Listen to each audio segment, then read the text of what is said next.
right, let's see if Yeah, WebEx with Keith earlier today, and it was not done yesterday. So it was fine. Wow. Yeah, you sound muffled again. Oh, is that better? Yeah, now you're closer. There Okay. Yeah.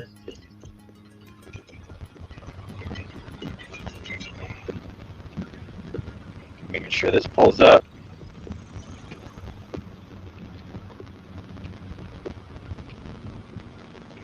Put it up here. I put my phone into my teleprompter. So now I can look up at you and talk and see your face. Right. Is that better? Let me just try it.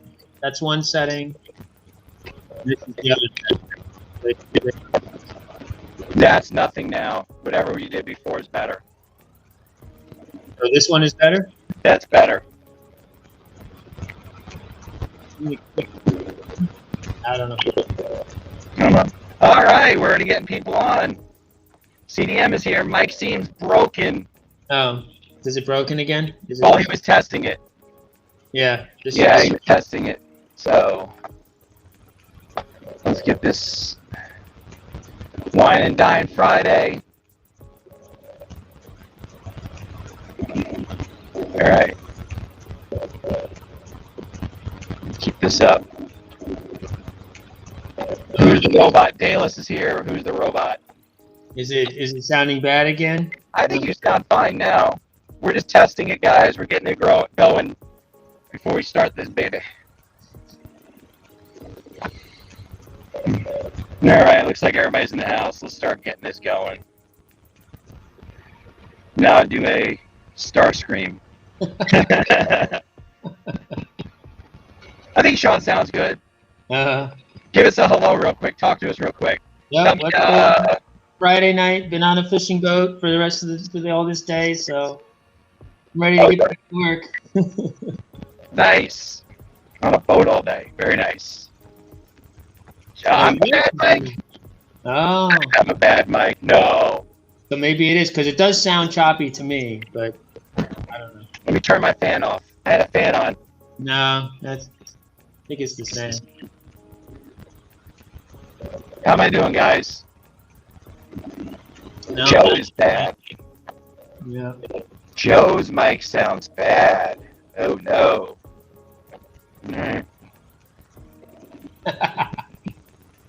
Chow down, brown cow.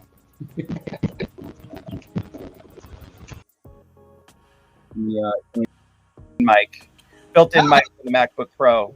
There you go. Now it's perfect. You know what it was? It took my my camera microphone that's behind my teleprompter back there. Yep. That's what it was doing. Good job. See, teamwork here. Teamwork. Yep. All right, guys, let's do this. It is Crypto Chat Live. I'm Joe. Sean's right there. Yep. Keith had something to do today. He had an emergency. He had to run out and do a few things. So it's going to be Sean and I taking it, and all of you, and I think everybody here for being, we got a good crowd coming already. All right, let's get to the markets. In the crypto markets, we've hit a 3.5-month high. We're almost at about $2.3 trillion. So we're headed on back. Bitcoin passes 50. We're bouncing around, up 70%, around 70% since last year of today.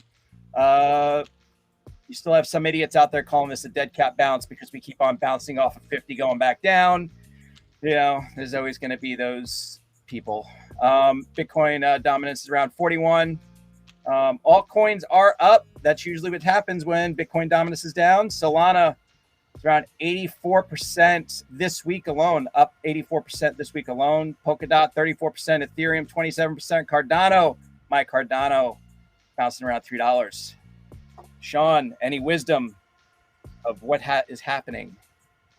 Yeah, I think this is the start, right? So I think that we're going to be green for the rest of the year. Now there's the momentum that we've been waiting for. I said, look, I think it's going to be sideways for 3 or 4 weeks. This is the end of that period, and people are the last hurrah, at least in the United States, the long weekend, Labor Day, and come next week, we're just going to ride this wave up to you know, Bitcoin 80, 90,000 and Ethereum 5, 10,000, whatever. Yep, I think it's all green ahead. It's definitely the year of the NFTs and smart contracts. Yep. Yeah. A lot of good press, positive press about all that stuff, and lots of inflows, lots of capital inflows into NFTs, starting to institutionalize. You know, companies like Citibank and those things getting into it. So, yeah, I think this is starting to be mainstream. Yeah, do you think that the days of the crypto winter is over? You know, with a lot of mainstream money coming in. You know, crypto winter. In days past, I can understand it, but now people aren't going to be pulling out like they used to. It would be hard. It would be hard to see. But you know, you think about 2008 and the real estate winter, if you will. And it was hard to think that kind of thing would happen, and it did take 5 or 6 years to come back. But 2018 was a different thing. That was when things that were $100 went to 2 cents. Even with the real estate crash in 2007, 2008, that didn't result in houses that were $500,000 going to $5,000. So yes, I do think that there are significant downside risks still. It is crypto and it's incredibly volatile, but I don't think that you're going to see $100 coins going to 5 cents or whatever anymore. I don't think that kind of thing is going to happen.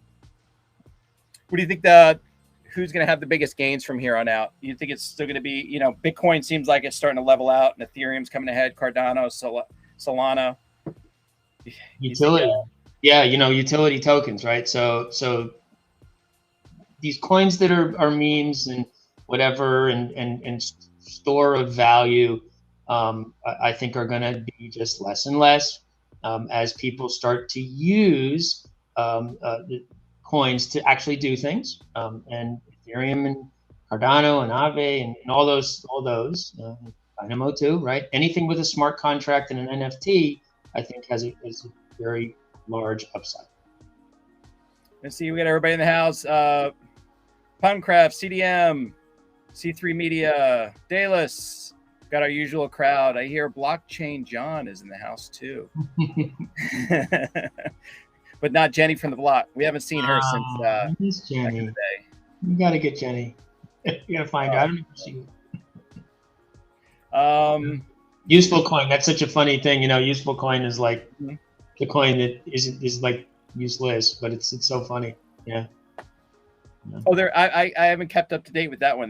There's actually a useful coin. Yeah, but it's almost like tongue in cheek because it doesn't do anything. It doesn't do anything. But yeah, it's funny. Safe moon. Yeah, it's safe and it's going to the moon. Yeah, safe moon. All right, let's see what else we got going on here. Let's bring up some stories. Talking about that, smart contract Solana. Solana's jumped 42 billion, surpassing. Why is that not pulling up?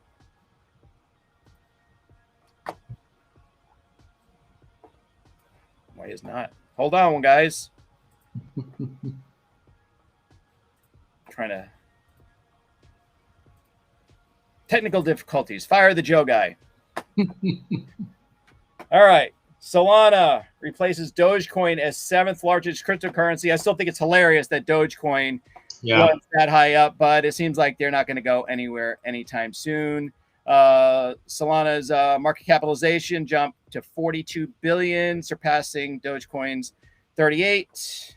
Only seems up from here. Yeah, they're kind of the leader in this NFT season. And smart contracts and cross chain. All these guys like Polygon, Matic, doing these cross chain things as well. They're certainly in that space. So those kinds of functionalities I think are going to continue to attract capital. Yeah, I'm sorry I didn't. Yeah, I should have mentioned DYNAMO in that class. Yep. You talk about Matic though. I have Matic, and Matic really doesn't do any. It hasn't moved like everything else moves. No, I don't know. Maybe they're not doing enough advertising, or that space is crowded. I mean, cross chain swaps are is a crowded space, and I'm not sure that it does all that much more than something like Polygon, but yeah, I think there's going to be room for all of these, right? It's going to be a lot of different projects, and some are going to survive and some aren't, and some are going to be the Yahoos, and others are going to be the Alta Vistas. That's how it's going to happen. Mm-hmm.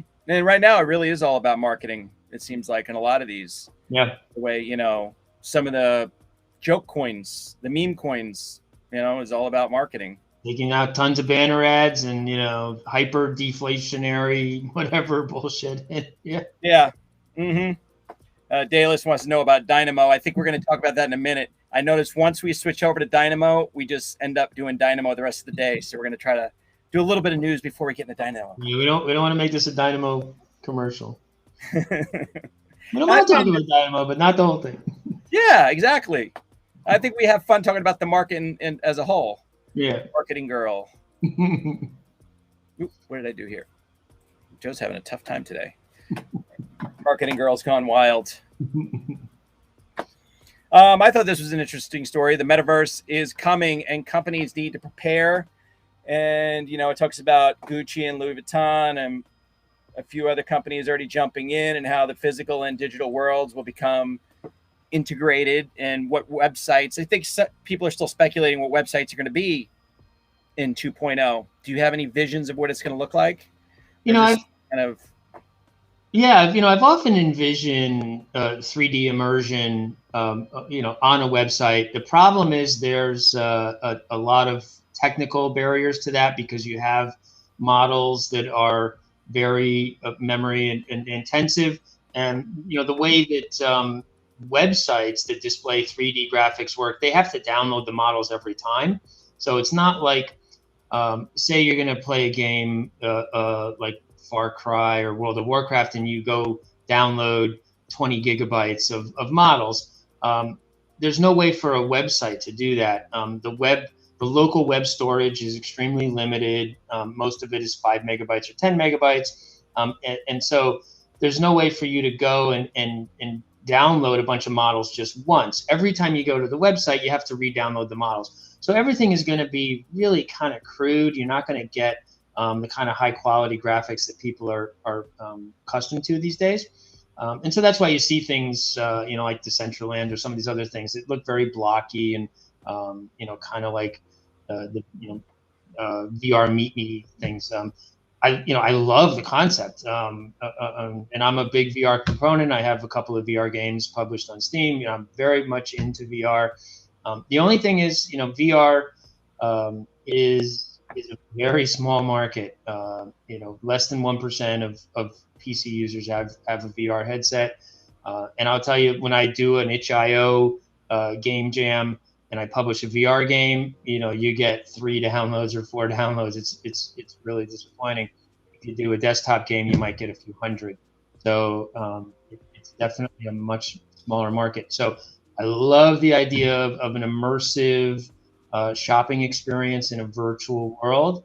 And I think but we're just not there in terms of technology. Mm-hmm. And I'm not sure that we ever will be. I can't imagine, the average consumer going through all the work of setting up a VR space and using it. It's hard for me to imagine the average person who might go into Tiffany's or Gucci or whatever, putting on a VR headset in their home and shopping in that way. So love the idea. Just, execution is maybe a few years off. It's surprising to hear you say that, because a lot of people describe what crypto is right now to what the web was, back in the 90s, and the web back in the 90s. Well, everybody has a website today, and nobody would have thought of having one back then. That, I would think 30 years from now, 20 years from now, everybody's going to have almost their own blockchain, like a private blockchain, or, glasses like I have on right now that are virtual reality, but we're in our own world, but it's popping up here. So you think really far away from that, further away from that? Yeah. Well, Google Glass, that was a colossal failure. Augmented reality, I think, that's already here, right? You can, try a pair of shoes on by pointing your phone at your feet and seeing that pair of shoes on your feet. So that Pokemon Go, of course, is the penultimate augmented reality game. But the immersive piece of actually doing VR and shopping in VR, I think that's still a little bit off. I could see definitely virtual shopping on a website that's got web. We've had WebGL for a long time, so there are native OpenGL or native 3D plugins or support even on most major browsers. But that's just going to be like showing 3D on a page. It's not really immersive. You're not going to be able to use a controller to pick something up and look around all the different sides. You're going to kind of be like WASD moving around. So I don't know. Oh, okay. See, I was thinking, with Google Glasses being the first generation, within 15 years, we're just putting glasses on, talking to each other, and everything's popping up. Yeah. You think it's further away than that? I can see that. No, I can definitely see that. I just don't think the technology or the adoption is there yet. But yeah, definitely think so. Yeah. Way ahead of our time. We all are ahead of our time. Everybody here that's already in this space. Yeah. The problem is don't be too far ahead of your time, right? You got to catch the wave, find the way up. I found this interesting, and for those that have Binance and that have been using the VPNs, you better get your money off, because you're going to need. They're forcing you immediately to do KYC. Were you surprised this came so quickly? I guess they had to do something to get the feds off their back. Well, it's the FSC from the UK, right? That's, I think, their main concern, because there's a ton of capital there. So yeah, doesn't surprise me. The interesting thing is the way that I use Binance Smart Chain. They are never going to KYC me, because I don't have a Binance account. I use Ethereum, and I swapped to BNB mainnet using Atomic Wallet, and then I flipped the BNB to a Binance wallet, and then I flipped that to Binance Smart Chain, wrapped BNB. At no point do they know who I am, and frankly can't stop anything that I'm doing on any of that.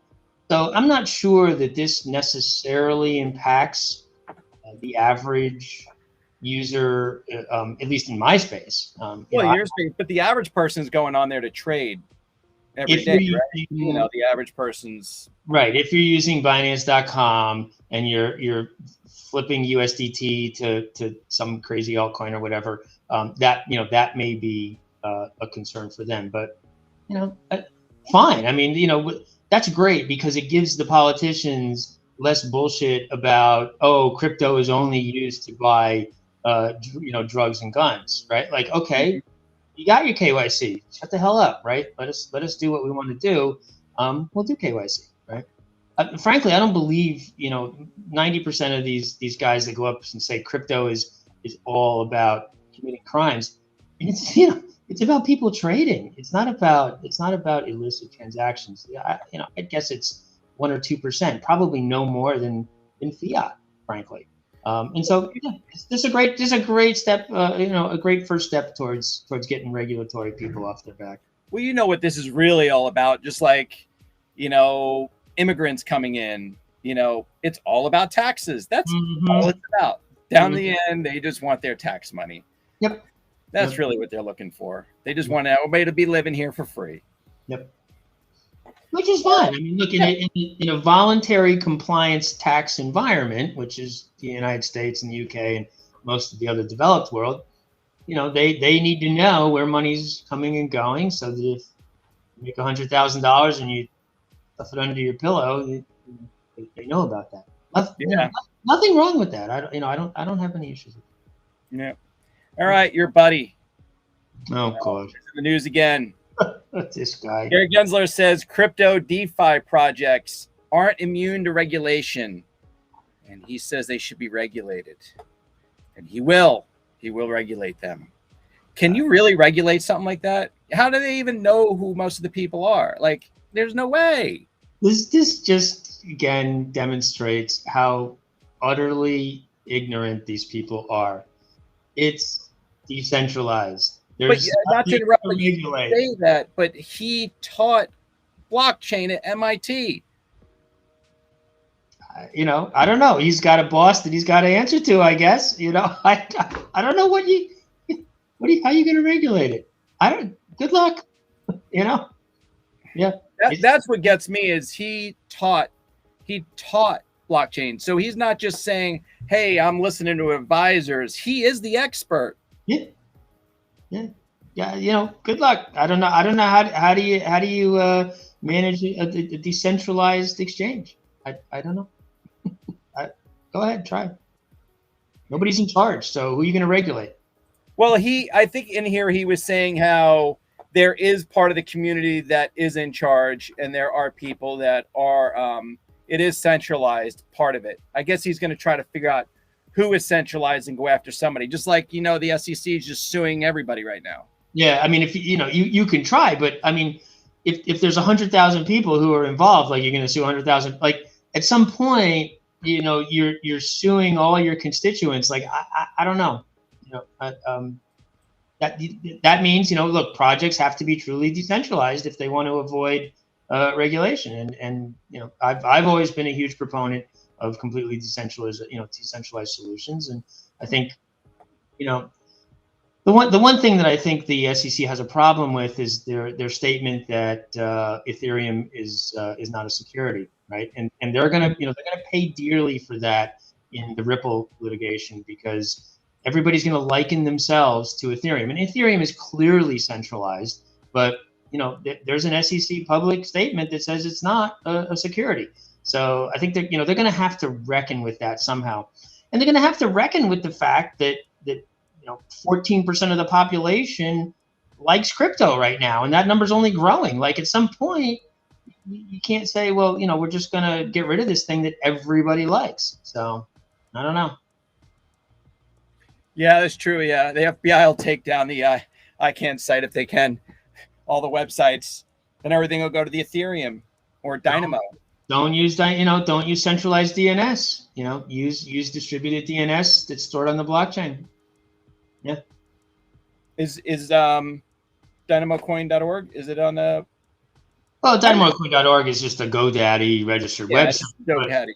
But you know, I've already created a lot of the basic underpinnings to have decentralized websites, and I thought a lot about decentralized naming and how we could implement that. I mean, one of the major barriers is that what browser you use dictates where it'll go for top-level domains.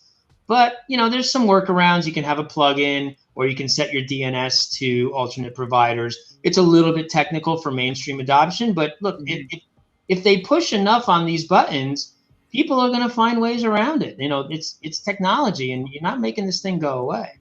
So, so it depends on how hard they push. And again, you know, how hard do you want to piss off your constituents? You know, I don't know. These politicians have to answer at the ballot box. So if they really start clamping down on people, but everybody's adopting it, you know, I don't know. I think it's an idea whose time has come, and for them to just say no, you can't do this, it's not palatable. Again, like I keep on saying, and I know you've answered it, but like I still don't get, of all people, Gary Gensler, whose background is in blockchain. I know he's got a boss, but why did he take that job unless he does believe, because he did have to take that job? Yeah. It's fascinating to me. Yep, I know. Yeah. Let's see. Dayless, when Dynamo CyberDeck module. I have no idea what that is. I don't know what that means. I'll be happy to build it if you can explain it to me. Repeat or describe it a little better. Yeah. I thought maybe it was something I didn't understand. Let's see what else we got here.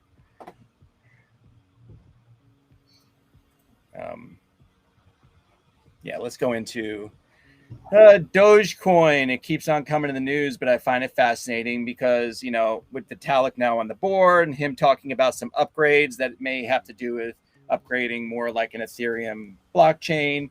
And now Mark Cuban offers cashback rewards if you purchase Dallas Mavericks gear with Dogecoin. Yeah. You think it'll go to $1 this year? You think No. Dogecoin can go to $1? No, I think Dogecoin is going to continue to stagnate unless they get a virtual machine integrated. Dogecoin is a fork of Bitcoin. I'm going to say 2015-ish, which is pretty old. They don't even have SegWit, you know, so getting any kind of virtual machine integrated is going to be pretty hard. I don't know. They're just using it as a currency. They're not really using it for anything else, but as a currency. Yeah. It's a story. Do they really need to upgrade it if they're just using it as a currency, like pennies or dollars? It's basically a faster, more inflationary Bitcoin. You know, I don't know. Do we need another copy of Bitcoin that doesn't do anything? I don't know, right? You know, and it's I don't know. I'm not really sure. I mean, it's got a lot of name recognition, of course, but you know, in the end, the utility is very limited. So I'm not sure where they're going. You have two very smart businessmen that back it, which is fascinating to me. So. Yeah. And by the way, you know, Mark Cuban has said many times that he does not believe in Bitcoin because it's only a store of value, and he likes things, you know, like Ethereum that have smart contract utility. You know, and then he goes and says this, you know, which is like it's sort of ironic. So I don't know. Let's see. Let's get to some of these questions. Moving on to the Shadowrun refs now. LO Shadow, just for you, where people exchange credits. What does that mean? I'm not understanding this. I haven't played Shadowrun, so I'm not sure. Oh, okay. I'm working nonstop. I don't get to play games. Careful there, Street Samurai. Must be something I said. Just don't want to be Decker, sir. All right. You want to go into the Dynamo updates of? Yeah, that's cool. Yeah, we've been up for a few minutes already. So. Yeah, we're 30 minutes in. We will give the crowd what they want. Sean's update on Dynamo and the Dynamo game. I guess the really big update is I finished the swaps. I completed a mainnet swap earlier today, and then of course, like I said, I was on the fishing boat all day, so I didn't get to deploy it to production. But after this call, I'm going to go ahead and deploy it. I am going to ask people to go easy. Don't swap a lot of coins on this thing just yet, because we want to make sure that it works well. So, and I don't want anybody to lose anything. I'm going to add a big pop-up that says this is experimental. You know, don't swap any coins that you don't care about losing. And I'll certainly, you know, try to support any issues over the next few days as they occur. I am on the road all day tomorrow. We're doing a trip to the beach with 12 or 13 kids, and so I'm going to be a little bit busy. But yeah, swaps will be released this evening after the call. So you're talking about there's going to be a test of the game put out, so everybody. No. This is the ability to swap mainnet Dynamo coins for the Binance chain. Oh, yes. Okay. Yep. Yeah. So we've minted 500,000 Dynamo wrapped Dynamo, which is about where we're at on mainnet, just to accommodate you know, if a lot of people want to swap. And then I'm gonna release the swap, and then once we get a few of them going, I'll create a liquidity pool on Pancake so that people will be able to swap Binance tokens for wrapped Dynamo, and then they could take the wrapped Dynamo and swap it for Dynamo mainnet tokens, which then can be used in the game to purchase land or characters or anything. And so that'll be the conduit that enables our international users to most easily acquire mainnet Dynamo. Okay. So, do we want to go into the game mechanics? The Yeah, PDF. yeah, I think that's great because that's the very next thing that we'll be working on. Okay. Yep. So this is the DYNAMO game mechanics. When do you think a test is going to come out of this where people can play around with? You know, I had actually hoped for today. Unfortunately, there was several events over this last 5 or 6 days that slowed me up a bit, and not least of which was losing power and internet and water for the big thing for everybody. Some of the delays are kids are going back to school. Yeah. Keith has 4. Sean has 4 plus 1. Exchange 2. 2. So 6 in his house. Everybody going back to school. So he's multitasking, building this and dealing with kids. Yeah. So it's coming. Yep. Yeah. But anyway, it's very close. Tomorrow's kind of another non-day for me, unfortunately. But Sunday and Monday, I'm gonna be all over the game. I was hoping to have a playable demo today. It's probably still another 20 hours of work. So Monday, Tuesday-ish, I should be able to put something out. Okay. Yeah. All right. Do you want to go through this at all? I just kind of Yeah, I think some of these things. These things are useful. So the game client will ask you to attach to a DYNAMO wallet. So all of the earnings that you have in the game will be automatically posted to whatever DYNAMO wallet you decide to connect to, and then you can, using that DYNAMO wallet, withdraw funds or swap them. You can either send them to Safe Trade if you want to swap them there, or you can swap them for Wrap DYNAMO and then sell them on Pancake. So that's the sort of off ramp. So your login, if you will be your DYNAMO wallet address, which presumably most people will use the web client to generate a new address. And then once you're in the game, you'll be able to purchase characters. We're going to make them purchase 3 starter characters so you have to have at least 3 characters to play the game. We're going to have a very low, just a nominal fee. We're going to denominate it in US dollars for an introductory period in order to eliminate any issues of inflation, because if this gets extremely popular and we have a sudden influx of capital in either Safe Trade or Pancake Swap, then the price of DYNAMO will go up. So if we denominated the characters in DYNAMO, let's say we said each character is 10 DYNAMO. Right now, DYNAMO is floating between 10 and 30 cents. So it would be between $1 and $3 per character. That's pretty darn affordable. If DYNAMO goes to $7 or $10, then it becomes something like $20 or $30 per character, and that may price people out of the market, particularly in developing countries. The idea is that we want to get 500, 1,000, 2,000 people to start playing the game, right? And so we want to keep it very cheap. So my thought is that we'll do it something like $1 USD. And then that will convert to DYNAMO based on maybe a 24-hour rolling average or something like that. And so it might be, it might be 3 DYNAMO tomorrow, but then it could be 0.3 DYNAMO next week, only because of the way the exchange works. So I think that's how we're going to address this. We'll probably do that for 30 to 60 days to get enough players going, and then we'll let it float. The second thing you can do is purchase land. So we'll have premium land that has all kinds of different features. This I will definitely do in DYNAMO because this is more of like an investor kind of thing.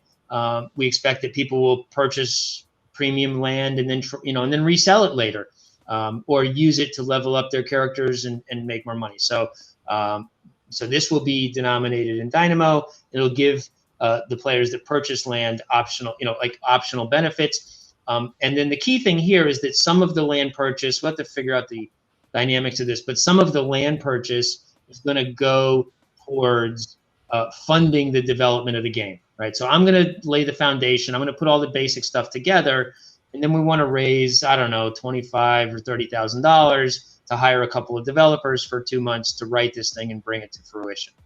So that's what the land sales will be. Once you have some land and a character, then you can engage in combat. The combat will be very similar to Final Fantasy VII, Angry Birds Epic, turn-based game where each of your characters does a move, each of the enemy characters does a move, and then whoever survives at the end of all the turns is the winner. The winner gets a redeem token, and the redeem tokens will be flipped to Dynamo each day into the wallet that you've registered. So that's kind of the earning mechanic.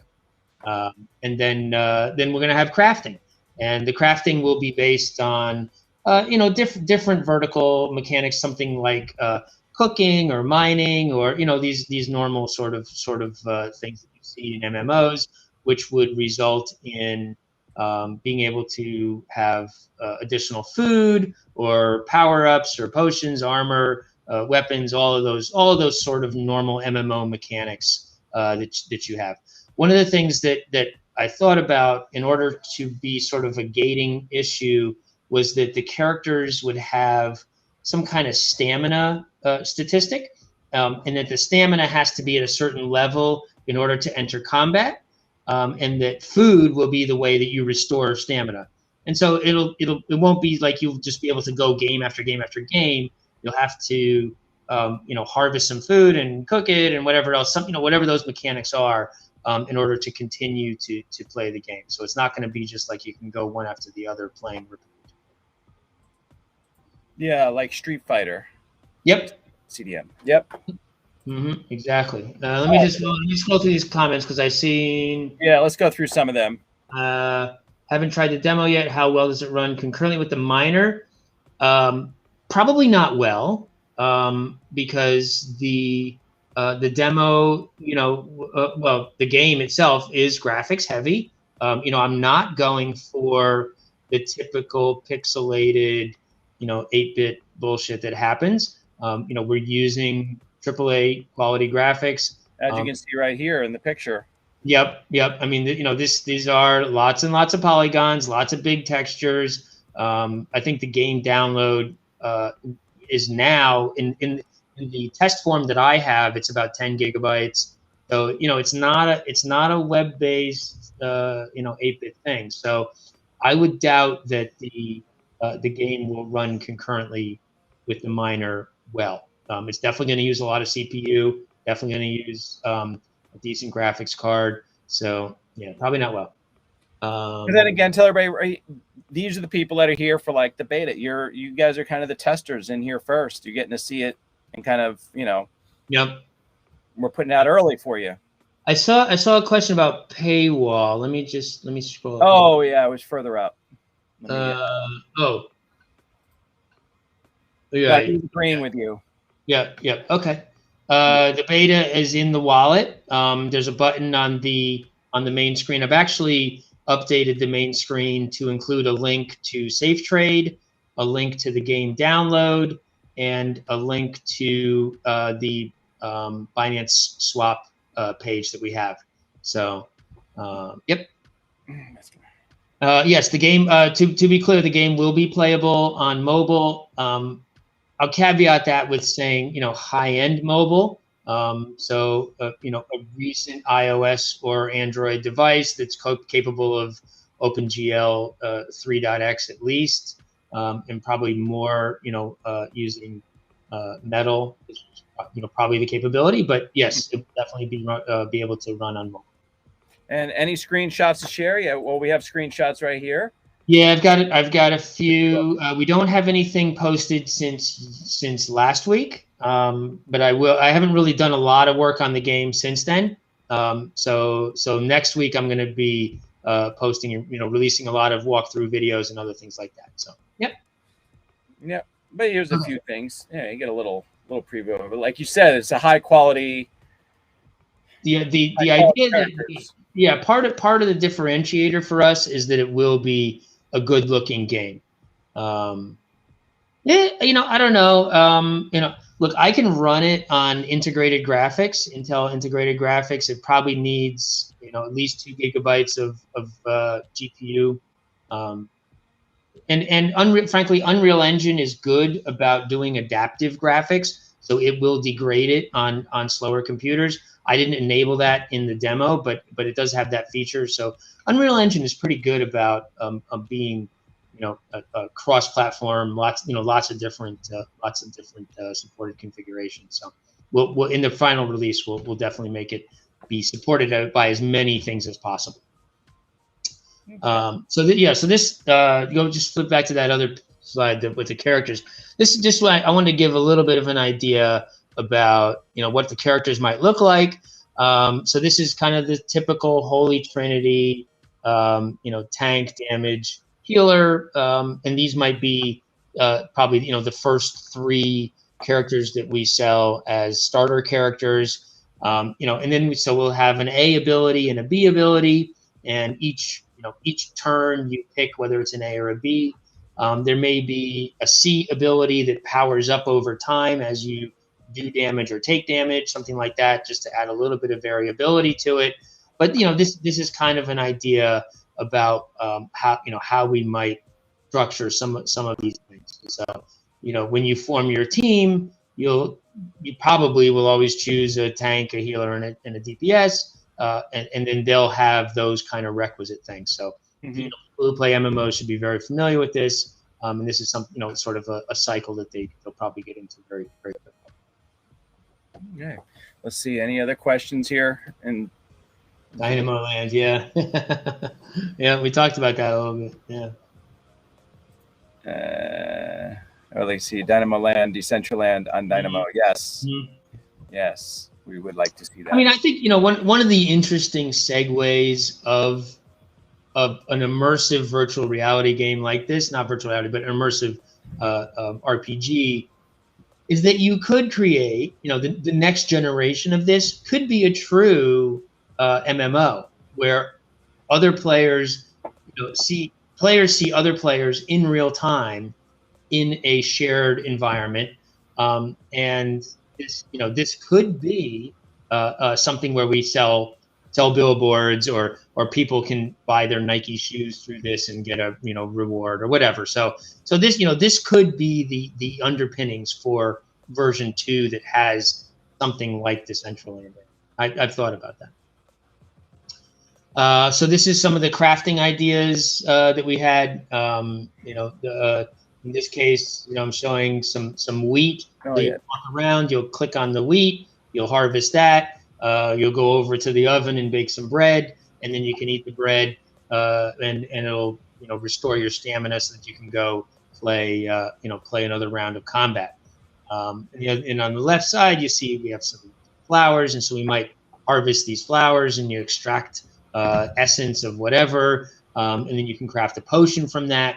And then during combat, you'll have your list of potions along the top, and then you can consume a potion during combat to restore your health, or double your attack, or reduce your damage. Right? You can have all kinds of different functions of each potion. So that's some of it. And then I listed just a couple of other ideas. So like mining, fishing, cooking, cutting wood, animal hunting, all those kinds of things. We'll support those kinds of different ideas. And you see, I don't know, our pictures are covering it, but in the lower right, there's a picture of a couple of farm animals. So the idea is maybe in your own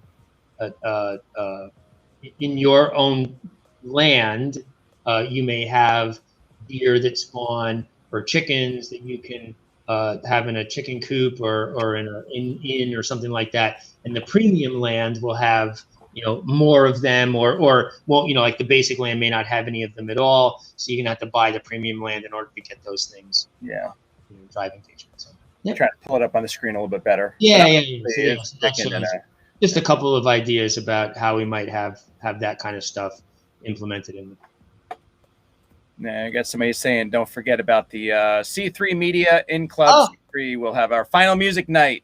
I thought. I'm sorry. Well, I gotta get the link then. I thought. Oh, I pulled it up. I already popped it up. Oh, you got right? okay. Puncraft link, right?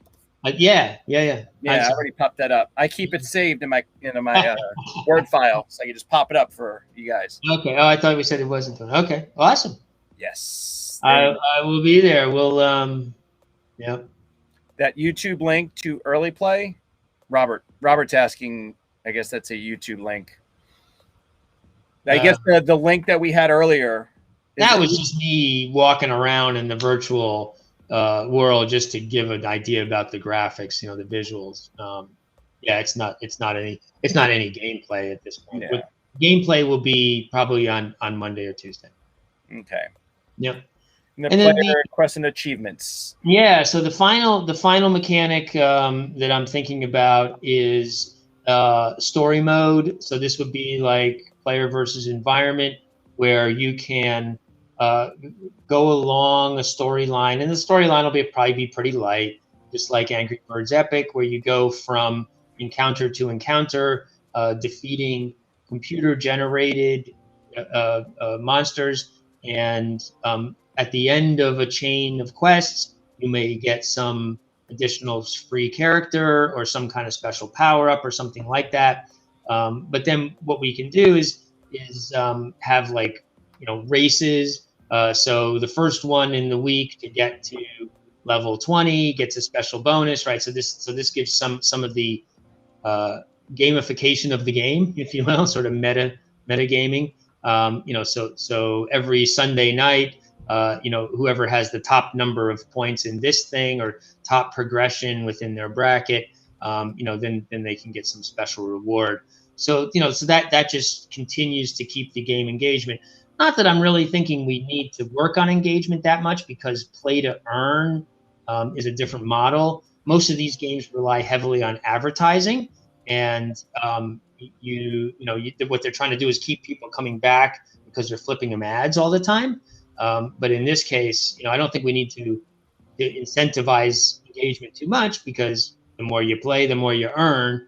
But we want to keep some of those gamification things in the world. And I'm thinking that this, and this is just a randomly generated world idea, but maybe the land that players purchase or that they're given could be in these different regions, and you might be able to zoom in and see your plot of land and who your neighbors are. That kind of thing. I still haven't really fully thought that out yet, but it gives some context to where your land is, which is not really true, because it's like you can walk off your land and get onto your neighbor's land or anything, but it did, just to give some sort of positional context, let's say.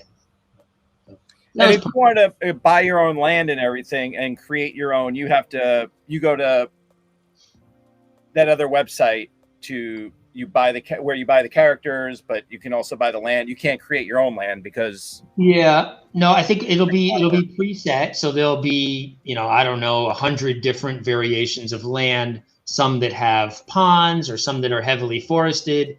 Maybe something has a dungeon in it that you can interact with. It may have a marketplace inn that has traders in it that allow you to engage in some kind of commerce. But each land will be, just think of it as land 0 through land 99. But no, the purchase mechanism will be within the game itself. So you will be able to, using your wallet, it's registered with the game, purchase characters and land inside the wallet. Those characters and land will be NFTs on the DYNAMO mainnet. So your ownership of them will be recorded on the mainnet, but the purchase, it will actually be inside the game. Okay. Sounds like the questions have kind of died down. Maybe some of the people have jumped over to get ready for the. Oh yeah, we're almost going on an hour here. So. Yeah, we're going on an hour. Yep. All right. Well, if anybody doesn't have any other questions, so you think in the next week or so we'll be able to see something? Yeah, I'm gonna, like I said, I'll release the swaps tonight, and then I'll start working on the game again. So Okay. tomorrow, I'm a little bit off grid, but Sunday and Monday, I'm good. So Yeah, got dad stuff to do. It's important time. Sounds great. Yes, I mean we're far ahead of a lot of other people. Sean's a machine. He's a robot. He's not human. He works 24 hours a day. Yep. Yes, everybody here is kind of a tester. You're here at the beginning, which should be fun. Mm-hmm. I was gonna jump back over. I'm always wishing it would hit 50 as we're on. It never seems to do that. Next week. I know it's been bouncing around, but if you looked at the TikTok experts, they would say that we're going back down to 29 because they don't know what they're doing. Yeah, they're just fudding so they can get in low. I know, right? Well, they had 2 months to do that. Yep. Yeah, because if you look at this is just a steady progression up. This ain't going down anywhere. And I think the big story there is Ethereum too, right? Like yeah.